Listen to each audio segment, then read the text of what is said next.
Welcome back. Today we're looking at a video transcript, a really sharp take on the conservative infighting we've seen recently. Yeah, focusing on that Matt Walsh call for unity and arguing it might be, repeating mistakes seen on the left. Exactly. It's a vital warning, so let's dive right in and see how we can make it hit even harder. Sounds good. The core idea is strong. The danger of not challenging extreme ideas within your own side. Definitely. But for it to really land with people who follow this stuff closely, we probably need to look at the structure first and maybe the evidence. Okay, let's start with the flow, the listener experience. The first thing that jumped out at me, and it's pretty significant, is how the commercial endorsements really break the narrative momentum. Right.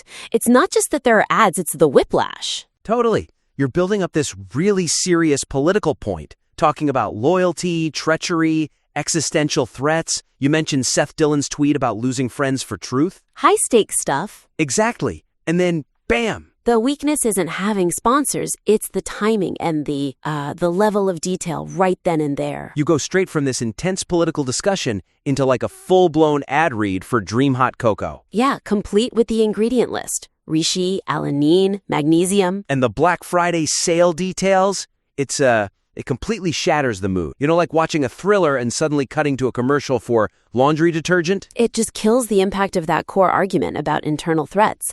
The audience is trying to process the serious point, and suddenly they're thinking about sleep aids. So the suggestion here is really about structure, aggressive segmentation. Right. Maybe keep a brief mention early on, perhaps in the intro where the personal updates happen, like linking lack of sleep to needing an aid. Fine. But just a mention. Then save the deep dive, the ingredients, the discount codes, the whole sales pitch for a dedicated break. Or maybe even better, put all that detailed commercial stuff right at the very end, after the main political points are wrapped up. Yeah, that works too.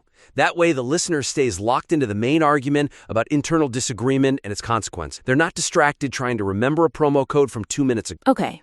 So fix the flow, move the ads. But that brings us to maybe the more fundamental issue, the central analogy. Ah, yes, the comparison to the left. It's the core of the warning, isn't it? That the right needs to avoid the left's mistakes in dealing with its own, let's call them fringe elements. It's a powerful premise. Failing to challenge your own crazies leads down the same path of radicalization and ultimately political irrelevance or failure. But how well is that proven in the piece? Well, that's the weakness, I think. The script uses very vivid, very culturally recognizable examples for the left's failure. The purple-haired they-thems who show their buttholes to the sun. Right. It's shorthand. It connects instantly with the intended audience. They know exactly what that rhetoric signifies. It's efficient, definitely. But does it make the political case strongly enough? If the warning is truly about avoiding a negative effect on future elections, does relying only on cultural caricature land the punch? Good question, because the audience probably already agrees those cultural examples are,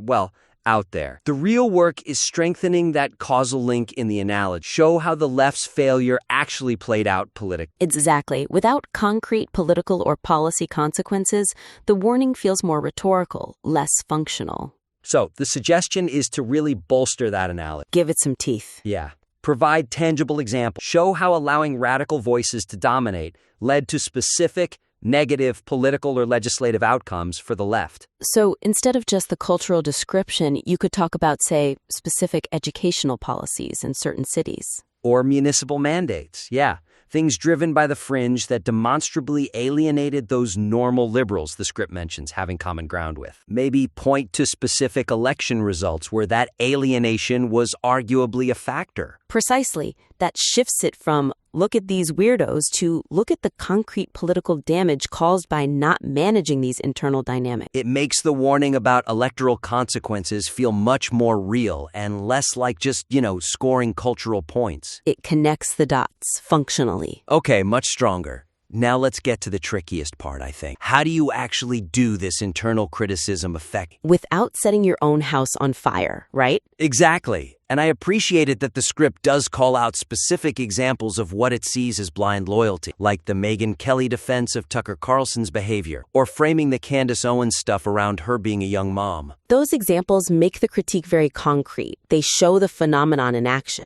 But then there's this tension because the author admits to seeing crap ideas, but often holding back from public criticism because, quote, they don't want the drama. And that's the gap, isn't it? The weakness is right there. You have this principle, shine a light on bad ideas, but also this practical reluctance to engage publicly because it gets messy. And the script doesn't quite bridge that gap. It critiques blind loyalty, but stops short of giving clear guidelines on when public critique is necessary versus when private discussion is better. It leaves the listener thinking, okay, but how do I do this without just starting fights or engaging in purity tests? Right. Which the author explicitly says they oppose. So we need to operationalize. How do you practice constructive disagreement without it devolving? My suggestion would be to offer some kind of framework, a decision-making tool almost. Like a roadmap for navigating this?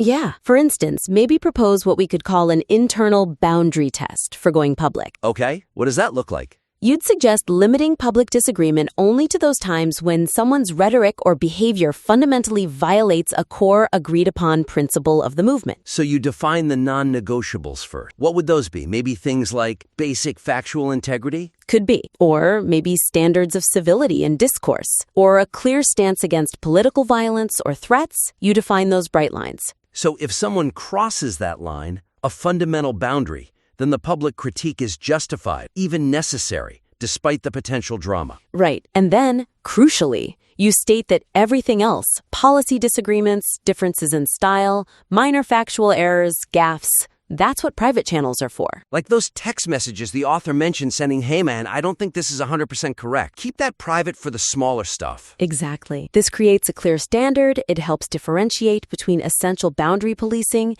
and just nitpicking or, purity testing over minor issues. And importantly, it frames the critique differently. It allows you to challenge the idea or the behavior that crosses the line without necessarily making it a judgment on the person's overall loyalty. Which gets right back to the Matt Walsh issue, the feeling of being attacked for disloyalty rather than having an idea debated. This framework focuses on principles, not just personalities. It offers a way to have those tough internal conversations more constructively. Okay, so let's recap the main takeaways for refining this piece. Right? 3 key areas. First, the flow. Really protect the momentum of the core political argument by segmenting out those detailed commercial plugs. Move them to clear breaks or the end. Second, strengthen that central analogy. Go beyond the cultural shorthand and provide concrete political or electoral consequences stemming from the left's internal dynamics. Make the warning functionally powerful. And third, operationalize the call for internal criticism.